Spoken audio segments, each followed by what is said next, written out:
It was July 20th, 1969. Yet some claim the most historic moment in human history may have never truly happened. As more than 600 million people watched live, astronaut Neil Armstrong took that legendary step onto the lunar surface. His words, "That's one small step for man, one giant leap for mankind," echoed across televisions and radios worldwide. But almost immediately, questions began to form. Had humanity truly defied the impossible, or was this a performance carefully staged to win a geopolitical race?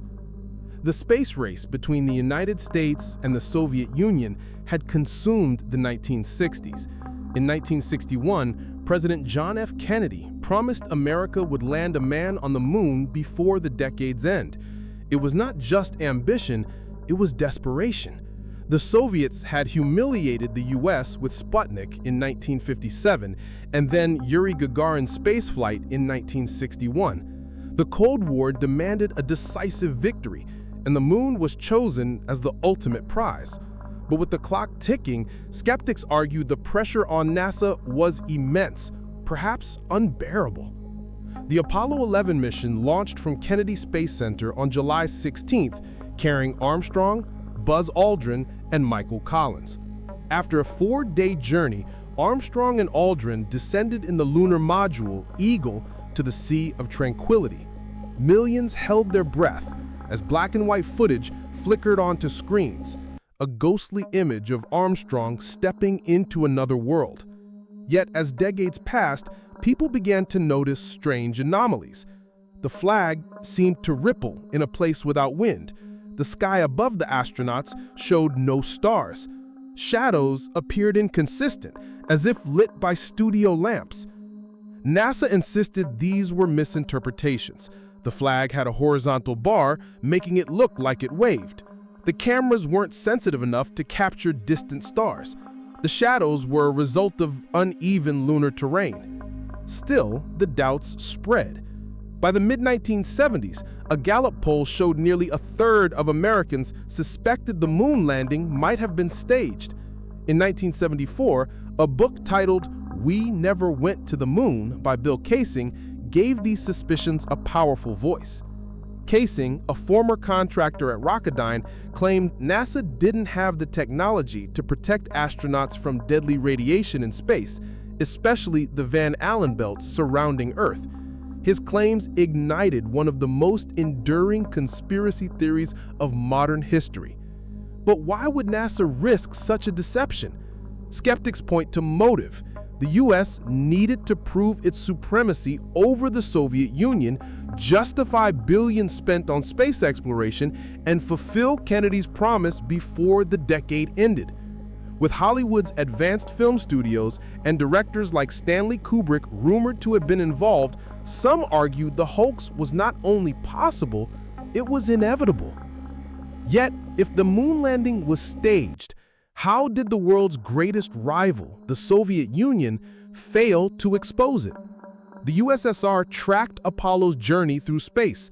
If it had been falsified, would the Soviets have stayed silent? Or was there a deeper, darker agreement between enemies, an unspoken pact to maintain the illusion of progress? As Armstrong's boots pressed into the lunar dust, humanity believed it had conquered the impossible. But was that iconic footprint a mark in alien soil, or the residue of a Hollywood soundstage? The questions had only just begun. In the decades that followed, strange inconsistencies and chilling theories would grow louder, challenging not only the moon landing, but the very trust we place in history itself. If you're drawn to the unknown, subscribe and hit the bell icon. Our journey into the moon's greatest mystery has only just begun.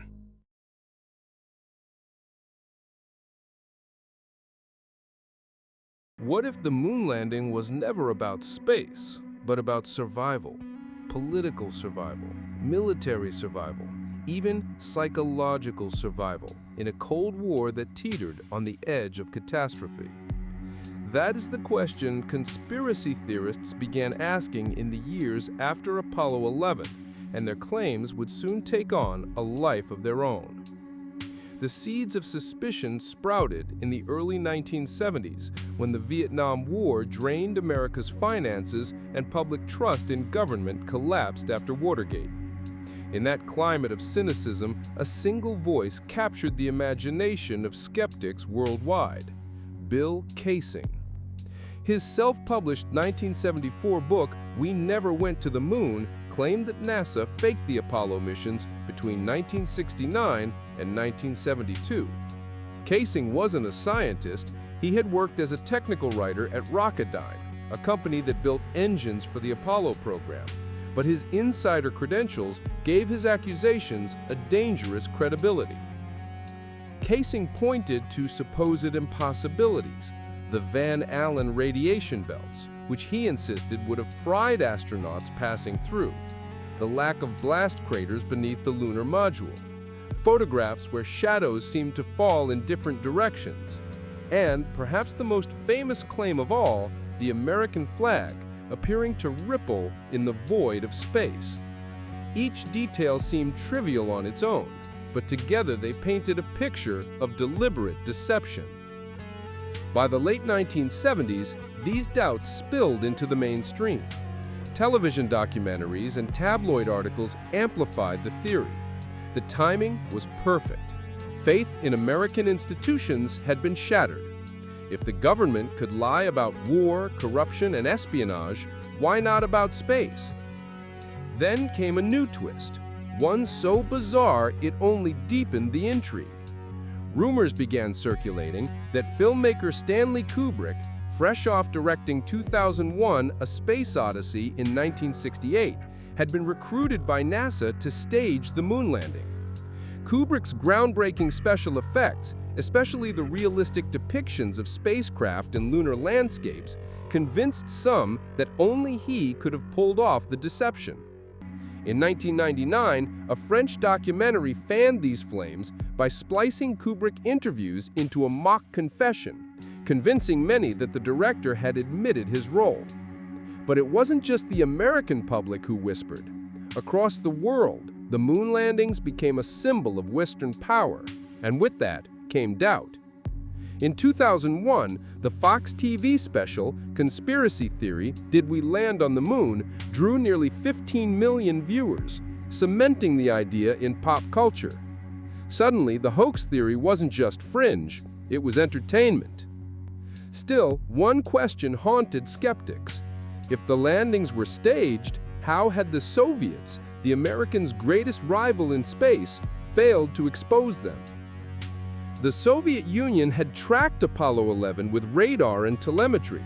They had the expertise, the motive, and the technology to cry foul, yet they remained silent. Was this proof the landings were real, or evidence of a darker arrangement, a Cold War deal where both superpowers benefited from keeping the illusion alive? As the theory spread, the contradictions grew sharper. For every official explanation NASA offered, skeptics unearthed another inconsistency. If the landings were real, why were so many people convinced they weren't? And if they weren't real, how deep did the deception go? The supposed evidence of fraud would only pile higher: grainy photos, deadly radiation, and the terrifying suggestion that stepping onto the moon was never technologically possible at all.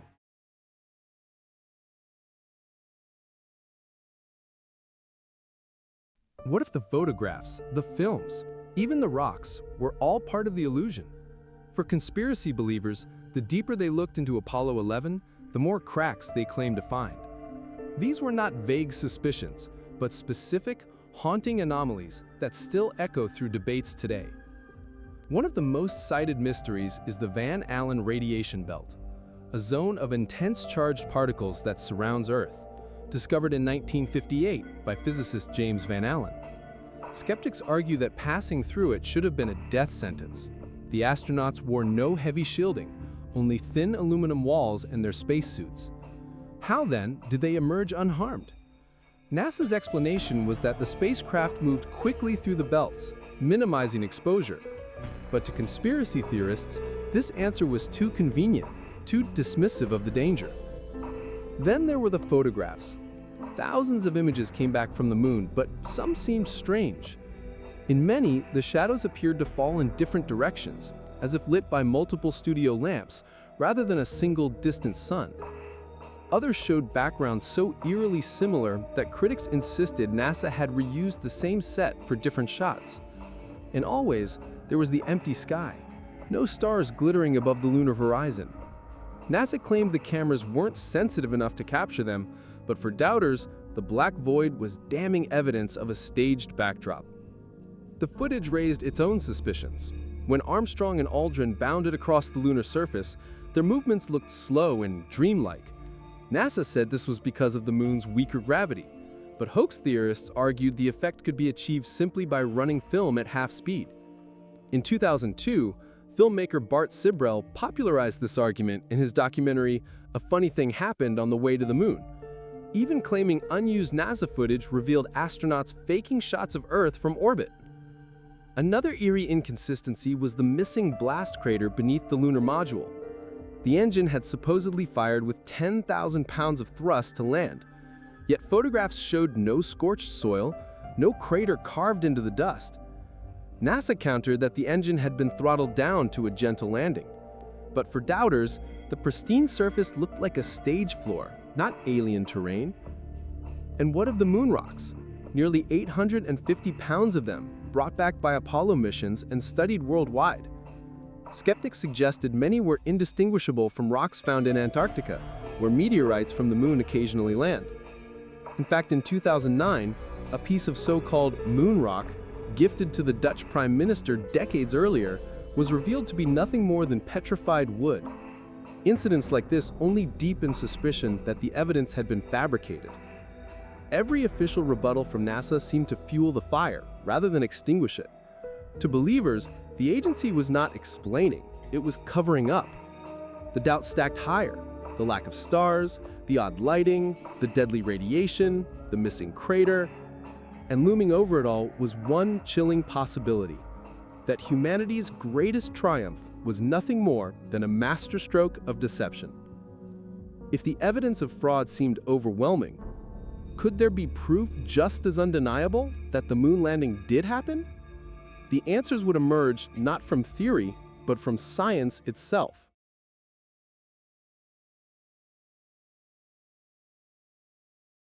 For every shadow of doubt cast upon the Apollo missions, there stands a mountain of evidence that cannot be so easily dismissed. If the moon landing was staged, then the hoax itself would be more elaborate than the mission it supposedly replaced. And the truth begins with something no studio could fake: science that still works today. Scattered across the lunar surface are small, square instruments known as retroreflectors. These were placed there by Apollo 11 in 1969, and later missions added more. They are mirrors designed to reflect light directly back to its source.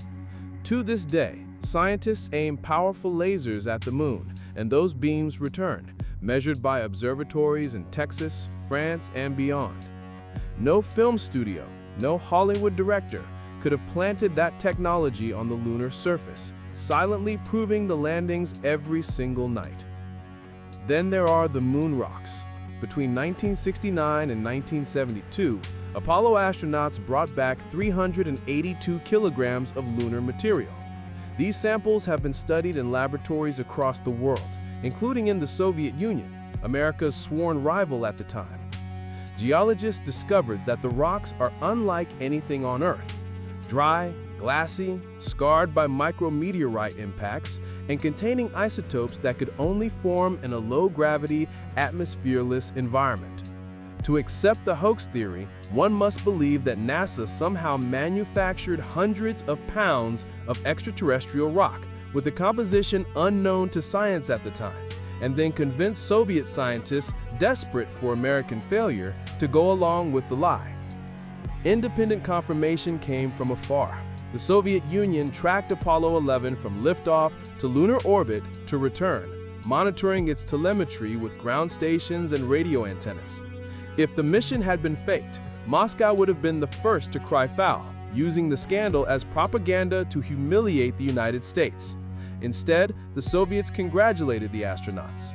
Silence, in this case, was not complicity, it was validation. Even decades later, fresh proof emerged. In 2009, NASA's Lunar Reconnaissance Orbiter photographed the Apollo landing sites in stunning detail, revealing descent stages still resting on the surface and even faint trails left by astronauts' boots and rovers. Similar images have been captured by India's Chandrayaan-2 and other space agencies. Multiple nations, some rivals of the United States, have verified the physical remains of Apollo missions.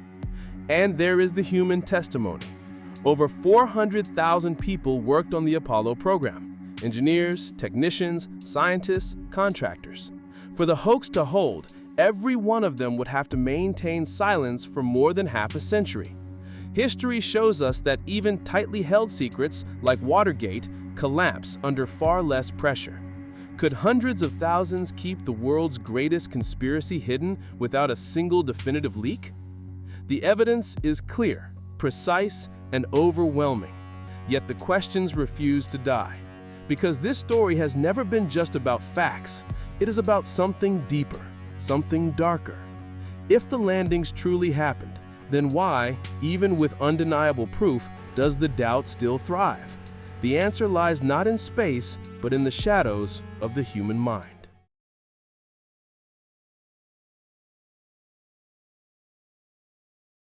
If the evidence is overwhelming, why do so many still believe the moon landing was faked? The answer lies not in NASA's photographs, nor in dusty lunar soil, but in the human mind itself. Conspiracies endure because they satisfy something powerful, something primal within us. At the heart of the Apollo hoax theory is mistrust. The late 1960s and early 1970s were a time of assassinations, protests, and war. The Vietnam conflict had shattered faith in government truth-telling. Watergate proved deception reached the Oval Office. When institutions fail, doubt seeps into every corner of public life. For many, the moon landing became just another story spun by those in power. Believing in the hoax gave people a way to fight back against the narrative they were told to accept. But there is another reason. Mystery is seductive. The official story is simple. 3 men flew to the moon and came home safely. The conspiracy is far more thrilling. It suggests hidden forces, secret deals, and grand illusions played on a global scale. Psychologists call this proportionality bias, the tendency to believe extraordinary events must have extraordinary explanations. To some, it felt impossible that humans could leap from fragile Earth to another world in less than a decade. So the alternative, that it was all faked, seemed strangely more believable. Technology itself adds fuel. In an age where Hollywood special effects can render impossible worlds in vivid detail, the Apollo footage can look primitive, almost staged. Younger generations who grew up seeing galaxies created on a computer screen often struggle to believe grainy black and white images could represent reality. This blurring of fiction and fact leaves the conspiracy breathing room to survive. And then there is something darker, our need for control in a chaotic world. Believing in conspiracies can offer comfort. If the moon landing was staged, then perhaps the universe is not as random or uncontrollable as it seems.